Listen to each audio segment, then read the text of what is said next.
ক্ষমতায় যাওয়ার জন্য না, সারা জীবন যেদিন থেকে রাজনীতিতে এসেছি ক্ষমতার বিরুদ্ধে, ক্ষমতার বিপক্ষে দাঁড়িয়ে অন্যায়ের প্রতিবাদ করে লড়াই করে আমি রাজনীতি করেছি। হাসিনার আমলেও করেছি, এই আমলেও ক্ষমতার বিরুদ্ধে লড়াই করেছি। অত্যন্ত দুঃখজনক যে বেশ কিছুদিন আগে কথাগুলো বলছিল, এখন আবার ইদানিংকালে আমরা দেখলাম একজন গণ-অভ্যুত্থানের সামনের সারিতে দেখতে পাওয়া একজন নেতা নেতৃত্ব দিয়েছেন, আমি অস্বীকার করব না। তিনি বলেছেন 7 মিনিটের মধ্যে না 16 বছরে যেটা করতে পারে নাই সেটা 7 মিনিটে তারা করে দেখিয়েছে, কাউকে ইঙ্গিত না করে। তা আমরা ভালো করে বুঝে নিতে পারি কি বলেছে। এখন যদি আমি বলতে চাই, ঠিক আছে তাহলে আপনারা এখন আসেন, দেখি 5 মিনিট আপনারা অবস্থান করতে পারেন না 5 মিনিট আপনারা অবস্থান করতে পারেন। কিন্তু আমরা সেই ধরনের উস্কানিমূলক এবং সংঘাতময়মূলক পরিস্থিতি আর চাই না বাংলাদেশে। আর এই ধরনের পরিস্থিতি এটা অ্যাফোর্ড করতে পারে না। আমাদের অর্থনীতির যে অবস্থা, জনগণের যে দুরবস্থা, দেশকে যে স্তূপ অবস্থায় শেখ হাসিনা রেখে দিয়েছে, সেখান থেকে তো আমাদের উত্তরণ ঘটাতে হবে। হ্যাঁ, বাংলাদেশ জাতীয়তাবাদী দল সর্ববৃহৎ রাজনৈতিক দল হিসাবে ক্ষমতায় আসার সম্ভাবনাটাই রয়েছে। কিন্তু আমরা লক্ষ্য করছি যে এক প্রকার জনগণ বলবো আমি, তারা বিএনপির পরিচয় ব্যবহার করে তারা নানা রকম অপকর্মে বা চাঁদাবাজিতে জড়িয়ে পড়েছে, অনৈতিক কর্মকাণ্ডে। তারা হয়তো ইতিপূর্বে আওয়ামী লীগের পরিচয় ছিল, এখন বিএনপির পরিচয় দিচ্ছে। তো এদেরকে শক্ত হাতে চিহ্নিত করে প্রতিরোধ করে আইনের হাতে সোপর্দ করার দায়িত্ব কিন্তু আমাদের উপরে এসে বর্তায়।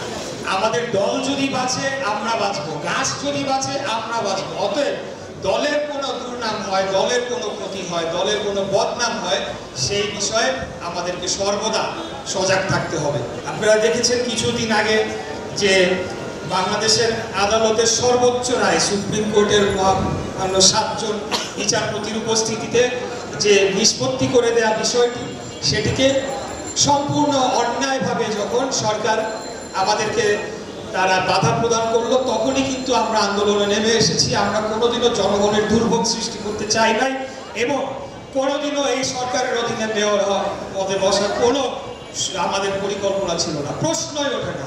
আমাদের একমাত্র লক্ষ্য আগামী দিনে বাংলাদেশ জাতীয়তাবাদী দলকে জাতীয় নির্বাচনে জয়ী করে নিয়ে এসে আমাদের নেতা দেশনায়ক জনাব তারেক রহমান, ওনাকে প্রধানমন্ত্রীর আসনে বসাবো। তারপরে উনি সিদ্ধান্ত দিবেন, উনি আমাদের কার কি কর্মকাণ্ড করণীয় আছে সেটি নির্ধারণ করে দিবে।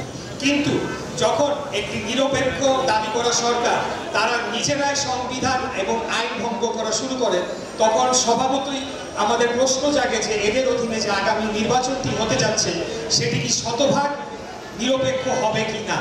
সেই কারণেই কিন্তু আমরা আন্দোলনটি করেছি, ক্ষমতায় যাওয়ার জন্য না, সারা জীবন যেদিন থেকে রাজনীতিতে এসেছি ক্ষমতার বিরুদ্ধে, ক্ষমতার বিপক্ষে দাঁড়িয়ে অন্যায়ের প্রতিবাদ করে লড়াই করে আমি রাজনীতি করেছি। হাসিনার আমলেও করেছি, এই আমলেও ক্ষমতার বিরুদ্ধে লড়াই করেছি।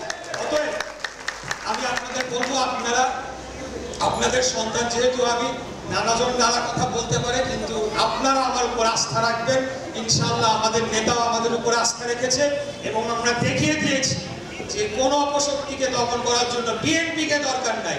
এক পুরান ঢাকাবাসী যদি ঢাকা শহরে নামে, এই ঢাকা শহরে আর কোন অপশক্তি দাঁড়ানোর কোনো সুযোগ পাবে না। কোন সরকারি আমাদেরকে অগ্রাহ্য করে আমাদের কথাই শুনবে না। 5 বছর থাকবে, 10 বছর থাকবে, সব সংস্কার করবে, আমাদের কোনো পরামর্শ শুনবে না, আমাদেরকে পাত্তা দিবে না।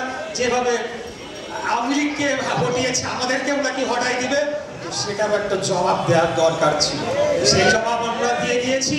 আমরা জনগণের যে অধিকার, জনগণের অধিকার নিশ্চিত করার মাধ্যমে জনতার ক্ষমতায়নে বিশ্বাস করি, সেটাই আমাদের রাজনীতির লক্ষ্য এবং সেটা অর্জন করতে হলে আগামী দিনে যে কোনো মূল্যে একটি সুষ্ঠু, নিরপেক্ষ, অবাধ জাতীয় নির্বাচনের মাধ্যমে জনগণ ভোট দিবে। ভোট দিয়ে তারা যাকেই রাষ্ট্র ক্ষমতায় আনবে তারাই রাষ্ট্র পরিচালনা করবে, এই বিষয়ে আমাদের কোনো সন্দেহ নাই। আর একটি বিষয় নিয়ে বলা হচ্ছে পিআর পদ্ধতি। পিআর পদ্ধতি শুধুমাত্র একটা অজুহাত, কিছু নেগোসিয়েশন, কিছু বার্গেনিং করার জন্য একটা অজুহাত। তারা নিজেরাও ঠিক মতো জানে না যে পিআর পদ্ধতি কি। এটা বাংলাদেশের জন্য কোনোভাবেই প্রযোজ্য না।